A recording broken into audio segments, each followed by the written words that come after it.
compañeros, a mí me tocó la historia de las máquinas y las herramientas.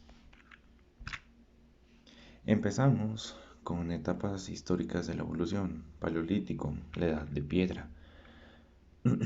La palabra paleolítico significa antigüedad de piedra. Los primeros prehistóricos eran nómadas y sus actividades fundamentales estaban encaminadas hacia la caza y la recolección de frutas silvestres, por lo que dependían de aquellos productos que ofrecía la naturaleza.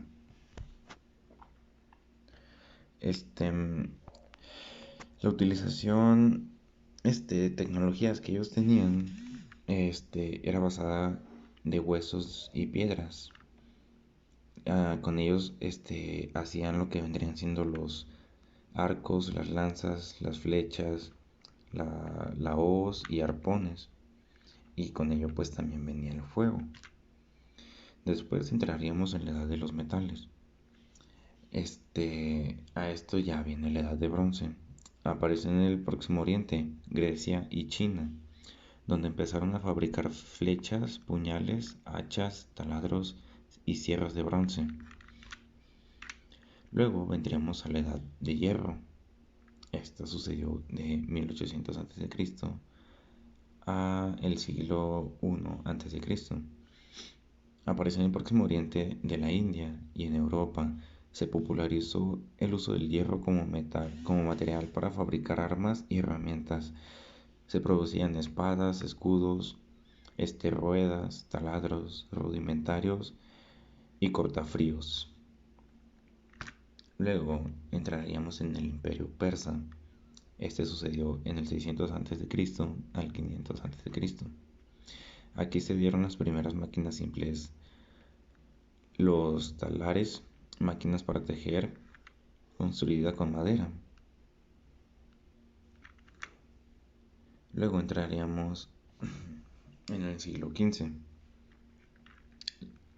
En Italia surge el Renacimiento y se expande por Europa los siguientes siglos.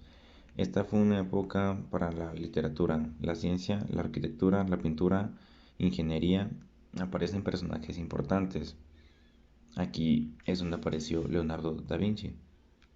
Hizo el primer plano de tanque de guerra, plano de máquinas voladoras, diseñó cañones, tornos, limadoras, entre otros diseños. Edad moderna, la revolución industrial del siglo XVII al siglo XIX. Se dio en Gran Bretaña y después en el resto de Europa. El trabajo manual fue reemplazado por otra dominada por la manufactura. Las innovaciones más importantes fueron la máquina de vapor.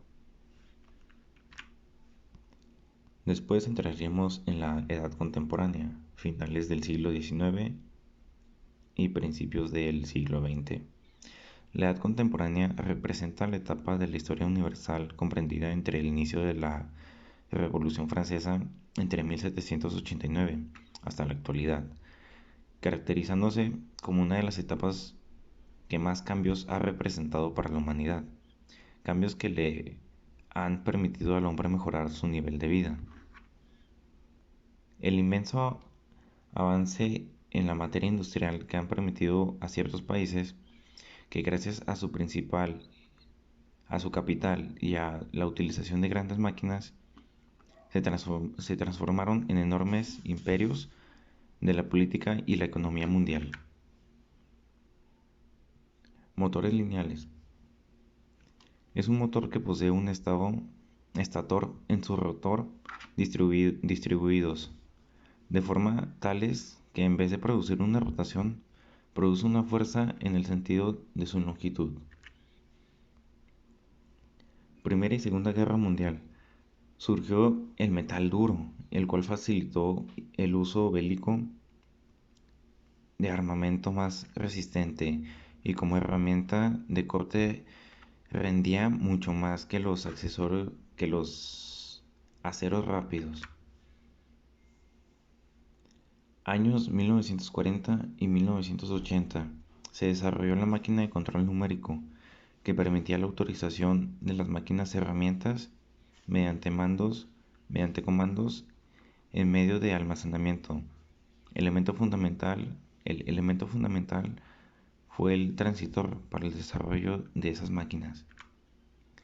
Años 80 y 2000. Las máquinas de control numérico dieron paso a las computadoras que cambiaron el mundo, logrando un mejor uso de las máquinas, herramientas, y que en los años 70 y 80, llevándolos a un liderazgo técnico en comparación con las herramientas. Esto unió a la aparición de la red de Internet, que dio lugar a las comunicaciones e interacción de dispositivos electrónicos.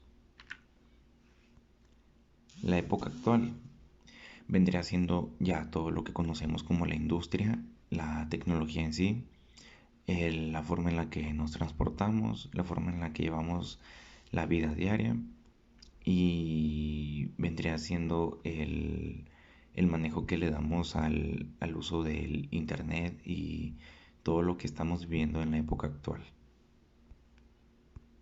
Buenos días, mi nombre es Ernesto Portillo Cisneros y a mí me tocó exponer el tema de semejanzas entre el hombre y la máquina.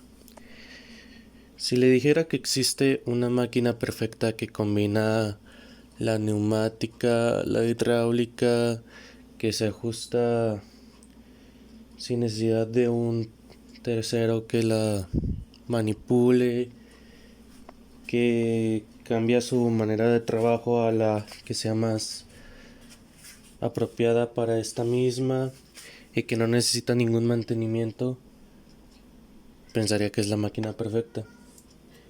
Y de hecho es como se ha llamado al cuerpo humano. La semejanza entre un hombre y una máquina es innegable, ya que muchas veces se ha tomado como referencia el funcionamiento que tenemos nosotros para crear máquinas y herramientas, ya que las herramientas no son más que una extensión del cuerpo humano. La mayoría de estas hacen lo que el humano puede hacer por sí mismo, maximizando su potencia.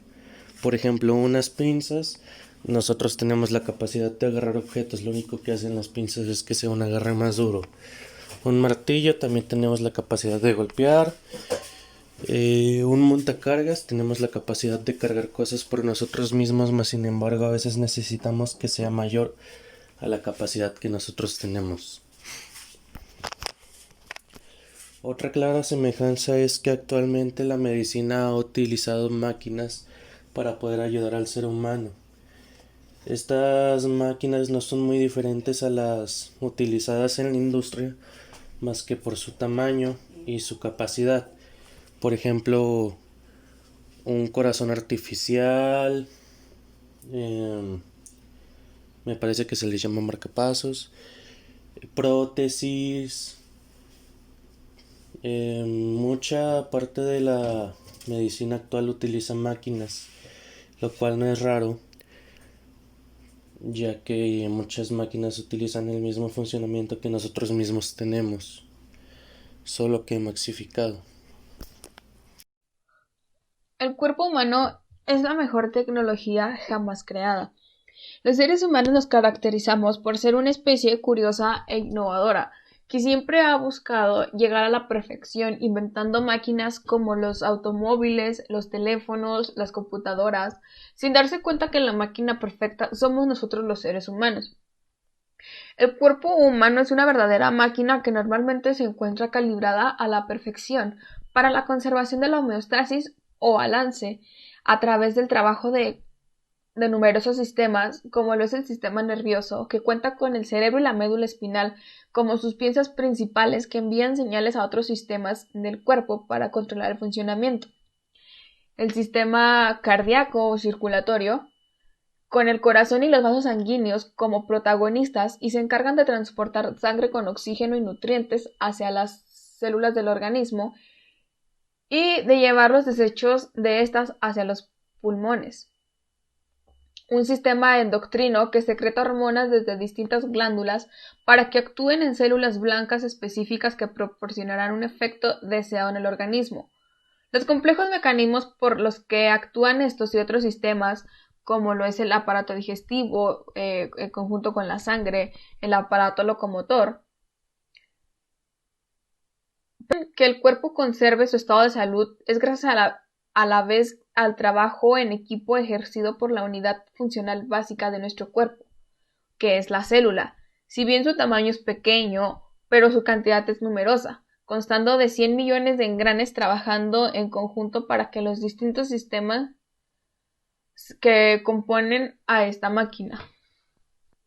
Por eso es que el ser humano, sin duda, es una máquina. Bien, a continuación les presentaré las semejanzas entre el ser humano y las máquinas específicas o sistemas de estas mismas. Bien, algunas semejanzas que tiene una máquina, por ejemplo un ordenador de computadora, es que nos permiten transferir, procesar, almacenar, controlar información, o al igual que nuestro cuerpo nos permite caminar, observar, pensar, etc. Las semejanzas entre, como ya lo dije, un computador y el cuerpo humano puede ser entre el hardware y la parte física del ser humano.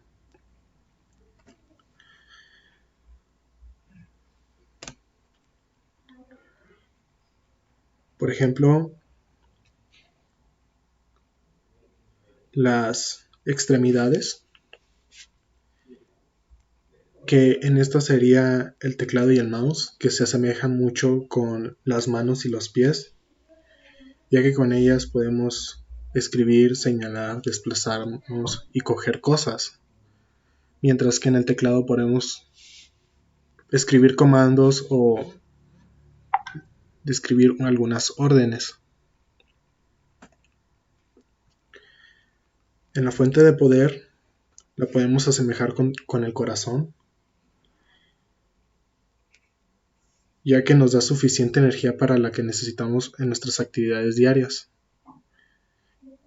ya que sin nuestro corazón pues no hay vida, y en el caso de un computador que da energía suficiente para el suficiente almacenamiento para la PC.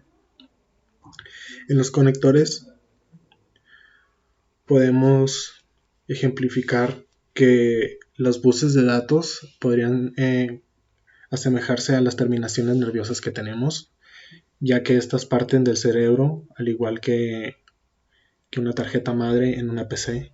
Esta manda los comandos a cada extremidad del cuerpo, como en la PC que manda los comandos a diferentes partes del dicho dispositivo.